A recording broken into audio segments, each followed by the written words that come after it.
want to do? I mean, we can do God of High School next. Okay, what'd you think? I enjoyed it. Oh wait, okay. Now that it's coming back to me, here go my notes.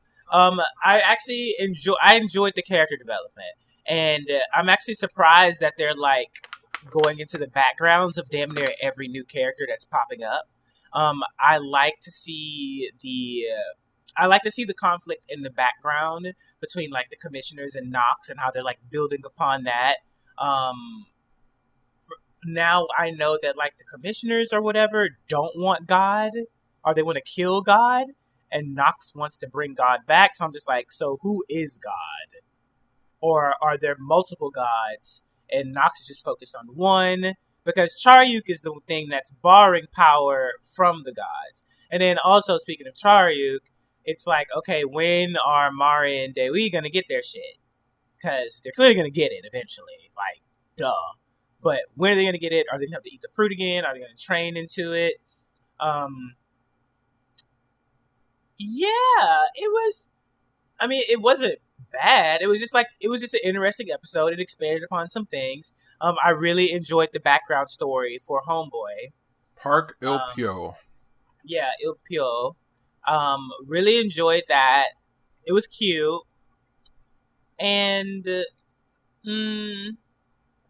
that's it. I mean, it wasn't anything like last week because I fucking loved last week's episode because it was just so fucking over the top for no reason. Yeah, I like this week a little bit better than last week, even though, we're at a part where if you're into the kind of storytelling that God of High School is doing, then we're smooth sailing going forward. If you I feel like I'm kind of like, I don't care about the storytelling, especially after you've said several times that it's just like, it's really not about the story. Right, like, exactly. So, like, whenever the storytelling happens, I'm like, that's cute. I already know this isn't going to get too deep. Let's move it along. Right. So if you're okay with that, and you've acclimated yourself to God of High School's methodology behind its story, then I think it's smooth sailing because we're in a mode where we're getting introduced to a lot of like cool new characters, a lot of cool new bad guys. There's some higher stakes, a little bit more explanation of just what the F is going on. Park Il Pyo is like best boy for a lot of people who follow the manhwa. They love him a lot.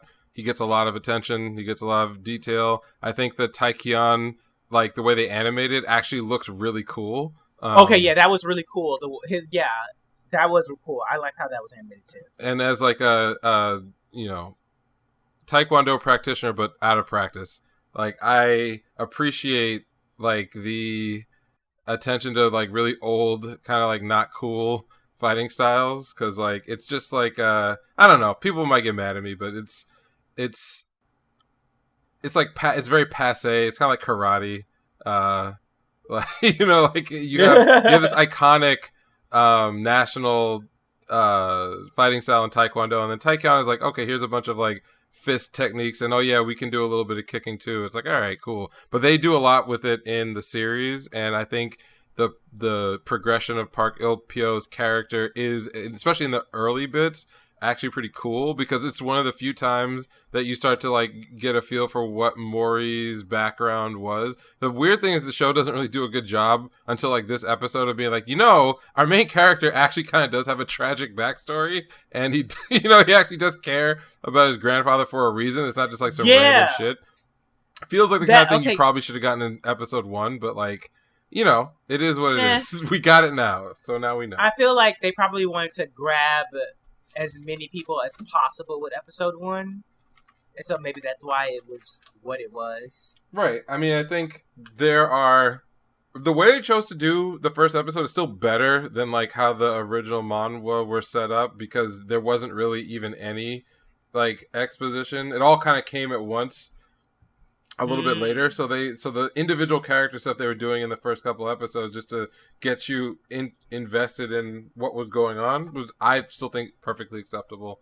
Nothing wrong with that. But it always feels like when I watch it and when I read it that the author knew what he wanted to do, but he just couldn't figure out like the right moment to like fit in certain pieces of information that would make things a lot more clear and interesting. So it always kind of, it's a little bit late. Like every time you learn something, it's like, it'd been nice to know like an episode ago. Oh, that would have been nice to know, about an episode ago. But if you're okay with that, which I am, because I think the series is still a lot of fun, then great. Nothing wrong with that. If it bothers the shit out of you, then get ready, because that's what the rest of the show and the rest of every other season will probably be just like that. So I thought it was good. His little slap fight at the beginning too, well animated.